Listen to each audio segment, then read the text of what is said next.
Hello everyone, this is Fahad and I welcome you to Fahad Pathshala. कैसे हैं आप लोग?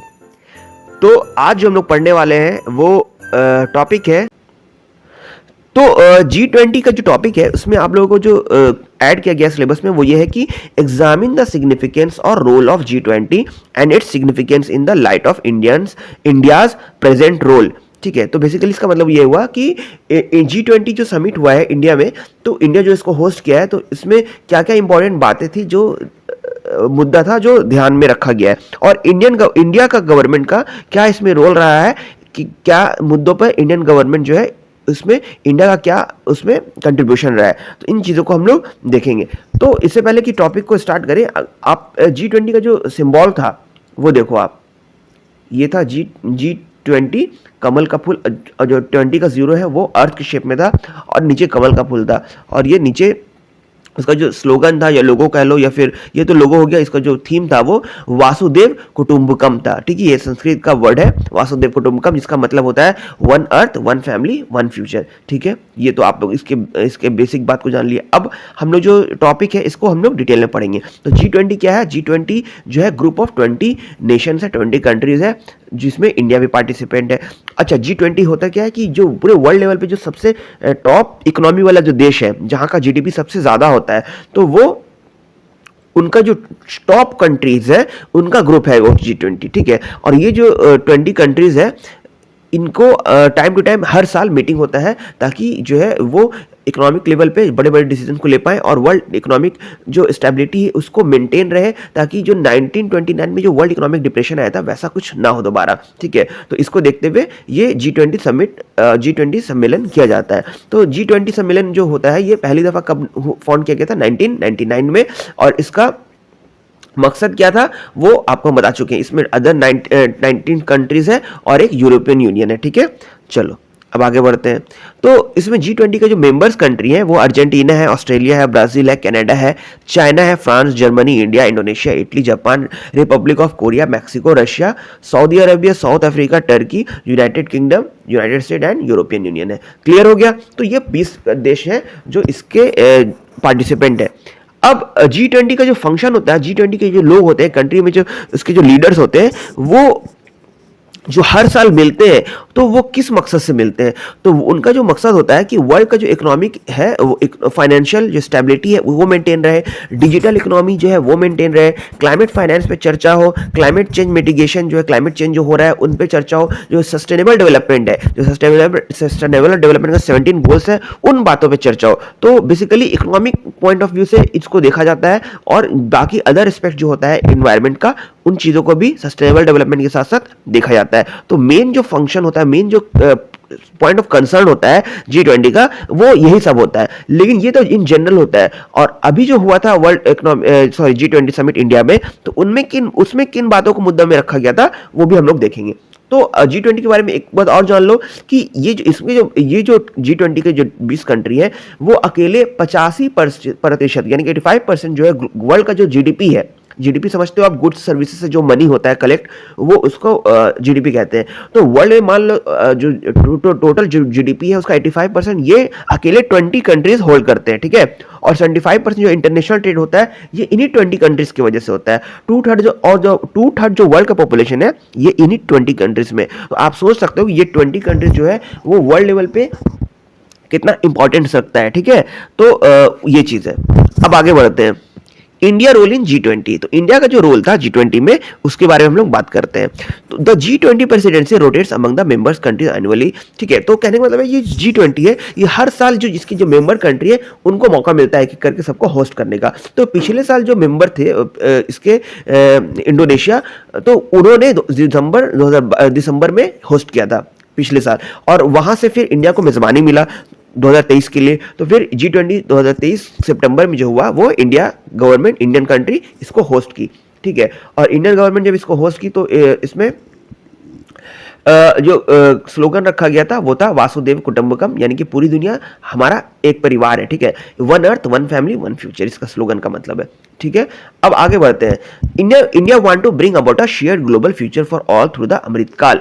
तो अच्छा, अभी जो है अकॉर्डिंग टू इंडियन गवर्नमेंट जो है एक टाइम ड्यूरेशन को अमृतकाल कहा गया है कि इंडिया को आज़ादी से देख लो तो अब तक में लगभग 100 साल हो चुका है। हुआ नहीं है, मतलब कि 47 से लेकर के 1947 2047 में 100 साल हो जाएगा। तो ये जो 1947 से 2047 का जो 100 साल का पीरियड है, लास्ट का जो 25 ईयर्स है, इसी को अमृतकाल कहा गया है, ठीक है। ये जो अमृतकाल का पीरियड है हम लोग उसमें इंटर कर चुके हैं अकॉर्डिंग टू गवर्नमेंट, या फिर जब मान लो तो ये जो है ना बहुत इंपॉर्टेंट पीरियड है। तो इसमें जो है ना बेसिकली गवर्नमेंट का ये कहना है कि हम लोग इसमें जो है ना हम लोग इस पीरियड में हम लोग तरक्की तो खूब कर लिए, लेकिन एनवायरनमेंट को तरक्की करने का, एनवायरनमेंट को प्रोटेक्ट करने के लिए हम लोग कोई एक्शन नहीं लिए, बेहतर से बेहतर एक्शन जो कि एनवायरनमेंट को 100% वाकई में प्रोटेक्ट करे। तो इंडियन गवर्नमेंट ये चाहती है कि इस अमृत काल में हम लोग कुछ ऐसा करें जो कि सस्टेनेबल डेवलपमेंट के तरीके से लाइफ को एक्सपेंड करे और एनवायरनमेंट को देखते हुए practice of environmentally conscious practice, यानी कि इन्वायरमेंट को बचाया जाए, ऐसा ऐसा काम करें जिससे हम लोग को तरक्की तो हो और साथ में इन्वायरमेंट का भी ख्याल बात हो पाए, ठीक है। तो ये बात कहा गया। अच्छा, इंडियन गवर्नमेंट जो इसमें इंपॉर्टेंट 6 मुद्दों पर बात की थी इसमें G20 समिट में, उन इंपॉर्टेंट 6 मुद्दों को हम लोग देखेंगे, ठीक है। चलो, तो पहला था green development, climate finance and life. तो ग्रीन डेवलपमेंट, क्लाइमेट फाइनेंस क्या है कि बेसिकली जो इंडिया पूरे वर्ल्ड में जो ग्रीनरी है, चाहे फॉरेस्ट कह लो या फिर जितना भी अदर ग्रीनरी है, उसको मेंटेन करने के लिए क्या क्या स्टेप्स लेना है, इस मुद्दे पे बात किया गया। जो क्लाइमेट है, क्लाइमेट जो खराब हो रहा है उसको कैसे बचाया जाए, इस मुद्दे पे बात किया गया। और इस पे किस तरीके से पैसा का इन्वेस्टमेंट आए, कैसे एक कंट्री दूसरे कंट्री को कैसे हेल्प करे ताकि जो है क्लाइमेट को मेंटेन किया जा सके, ग्रीन को पूरा ग्रीनरी को मेंटेन किया जा सके। तो इन मुद्दों पे बात किया गया। दूसरा जो था accelerated inclusive and resilient growth, यानी कि जो भी डेवलपमेंट का काम हो रहा है वो बेहतर से बेहतर तरीके से हो और ओवरऑल हर सेक्टर में ये चीज का डेवलपमेंट आए और रेजिलिएंट ग्रोथ हो। रेजिलिएंट ग्रोथ का मतलब होता है कि बेसिकली मतलब कि आप सिर्फ कहने के लिए ग्रोथ नहीं कर रहे हो, आप रियलिटी में उस चीज को इंप्लीमेंट कर रहे हो। तो ये चीज है।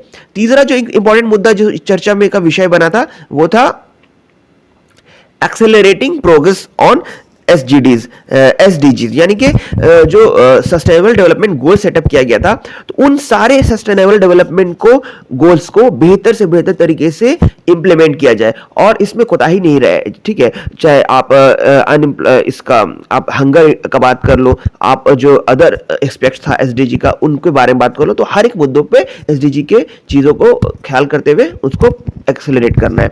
जो चौथा इंपॉर्टेंट चीज था जो इंडियन गवर्नमेंट इस चीज में लेकर के आई थी वो था technological transformation and digital public infrastructure, यानी कि जो टेक्नोलॉजी का है यूज है वो डिजिटल प्लेटफॉर्म पे किस तरीके से लेकर डिजिटल प्लेटफॉर्म पे लेकर के आया जाए और डिजिटली इस चीज को इंफॉर्मेशन टेक्नोलॉजी सेक्टर को कैसे और बेहतर से बेहतर किया जाए और लोगों को इससे जोड़ा जाए ताकि ये चीज ज्यादा और इजी एंड फास्ट हो पाए और ये आसान हो पाए और बेहतर से बेहतर हो पाए, ठीक है।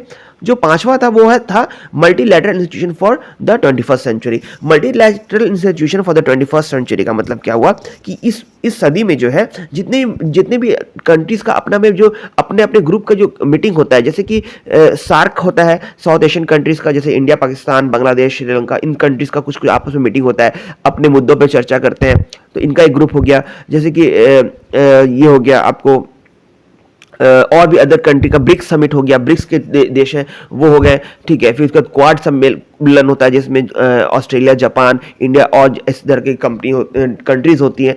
तो इन जितने भी ग्रुप की कंट्रीज हैं इन सबको आपस में जो है ऐसे बातों पे चर्चा करना है जो वर्ल्ड लेवल पे जो है जो G20 का जो बेहतर मुद्दा होता है उन सारे मुद्दों को यहाँ पे भी डिस्कस किया जाए और बेहतर तरीके से इंप्लीमेंट करने का बात किया जाए, चाहे सस्टेनेबल डेवलपमेंट वाली बात हो, चाहे क्लाइमेट कंट्रोल की बात हो और हर मुद्दों पे यहाँ पे भी चर्चा हो। जो लास्ट है वो वुमेन लेड डेवलपमेंट है। तो वुमेन लेड डेवलपमेंट का मतलब हो गया कि इस सेंचुरी में या फिर आगे भी जो वुमेन है उनको डेवलपमेंट में पीछे नहीं रखा जाए, उनको भी हर एक एस्पेक्ट में, हर एक डेवलपमेंट सेक्टर में उनको भी आगे प्रमोट किया जाए और उनको उनका भी हिस्सेदारी को सुनिश्चित किया जाएगा, या फिर कह सकते हो उनके भी जिम्मेदारी को 100% अप्रिशिएट किया जाए और ज़्यादा से ज़्यादा उनकी जिम्मेदारी को लिया जाए, तो दिया जाए, ये चीज़ है। तो इन 6 मुद्दों पे इंडियन गवर्नमेंट जो है G20 समिट में इस बार में जो है ऐड किया और इन मुद्दों को हाईलाइट किया और उठाया। तो विद दिस आपका ये चैप्टर फिनिश होता है और आई होप आप इस चैप्टर को अच्छे से पढ़े होंगे, एंजॉय समझे होंगे और एंजॉय किए होंगे। तो आप अगर मेरे चैनल पर नए हैं तो प्लीज़ मेरे चैनल को सब्सक्राइब कर लीजिए and help to grow this channel. Thank you.